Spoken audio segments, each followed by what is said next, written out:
আসসালামু আলাইকুম ওয়া রাহমাতুল্লাহি ওয়া বারাকাতুহু। সম্মানিত প্রিয় বন্ধুগণ, আজকে খুবই অত্যন্ত গুরুত্বপূর্ণ একটি বেশওয়াজ নিয়ে উপস্থিত হইলাম। এই বেশওয়াজটি আপনি নিজেই গড়ে তৈরি করতে পারবেন। কি কি উপাদান দিয়ে? তিনটি উপাদান দিয়ে খুবই পাওয়ারফুল, অত্যন্ত গুরুত্বপূর্ণ আজকের এই বেশওয়াজটি। তিনটি কি কি উপাদান নিতে হবে? 1 নম্বর উপাদান নিতে হবে কাঁচা ডিম, 2য় নম্বরে নিতে হবে কলা, 3য় নম্বরে নিতে হবে মধু। এই তিনটি উপাদান দিয়ে আজকে আমরা এই বেশওয়াজটি গড়ে নিজেই তৈরি করব। অত্যন্ত পাওয়ারফুল আজকের এই বেশওয়াজটি।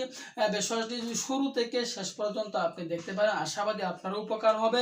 আপনি অন্য সকল ভাইদেরকেও এটি সেবন করার জন্য ইনভাইট করবেন। তো আমরা এটি কিভাবে তৈরি করব? তৈরি করার জন্য একটি নিয়ম প্রসেস আমি আপনাদেরকে বলে দিচ্ছি।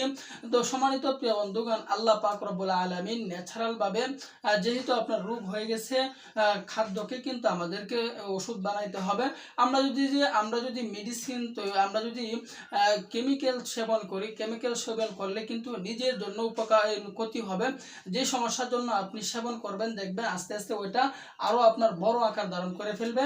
তো এই জন্য আমরা কেমিক্যালকে না বলি, ন্যাচারাল প্রাকৃতিক উপায়ের দিকে আমরা ফিরে আসি। তো সম্মানিত প্রিয় বন্ধুগণ, এই কাঁচা ডিম কিন্তু শরীরের জন্য পারফেক্ট না বিজ্ঞানীদের মতে। তবে যাদের হজম শক্তি ভালো, যাদের হরমোনের ব্যালেন্স ভালো, তারা কিন্তু সেবন করলে কোনো সমস্যা হবে না, আশাবাদী ইনশাআল্লাহ। যাদের হজম শক্তি কম, শরীর রোগা পাতলা দুর্বল, তারা কিন্তু এই কাঁচা ডিম খাওয়া থেকে বিরত থাকবেন, আপনার সমস্যা হয়ে যেতে পারে। এই জন্য বলতেছি, কাঁচা ডিম, যাদের হরমোন ভালো, প্রোটিন ভালো, শরীরের প্রোটিন আছে ভালো, হরমোনের ব্যালেন্স ঠিক আছে, তারাই শুধু সেবন করবেন। তো এটাতে সেবন করার জন্য এটাকে আমাদেরকে আগে তৈরি করতে হবে। তো কিভাবে তৈরি করব? তৈরি করার নিয়মটি আমি আপনাদেরকে বলে দিচ্ছি। তৈরি করার নিয়ম হচ্ছে, আমরা প্রথমে একটি কাপ নিব, একটি পাত্র নিব, ছোট একটি পাত্র নিব। ছোট একটি পাত্রের মধ্যে আমরা ডিমটি ভেঙে রাখবো, কাঁচা ডিমটি ভেঙে রেখে দিব। এরপরে আমাদেরকে দিতে হবে একটি কলা, যেই কলার মধ্যে কোনো বিচি থাকে না, সাগর কলা অথবা সবরি কলা অথবা অন্য কলা, যেই কলার মধ্যে কোনো বিচি নাই, ওই কলাটা ছোট ছোট করে কেটে ওই পাত্রের মধ্যে আমরা দিয়ে দিব।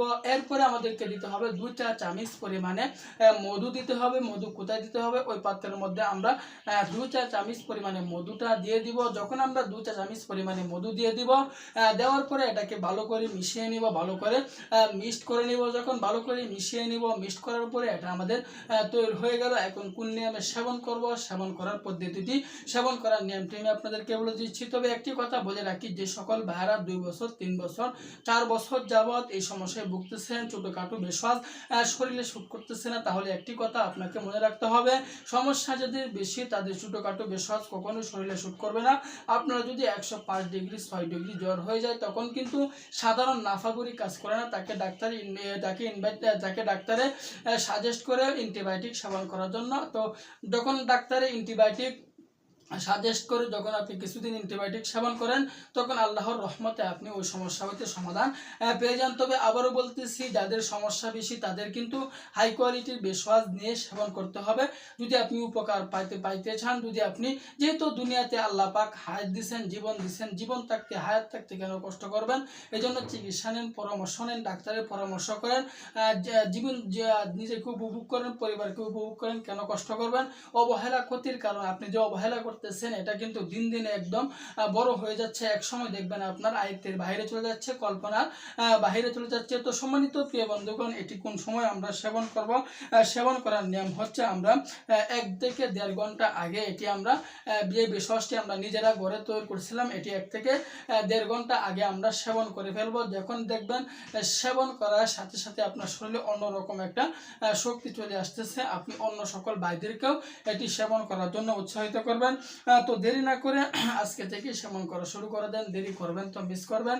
তো আল্লাহ তাআলা আমাদের সকলকে বুঝার তৌফিক দান করুন, আমিন।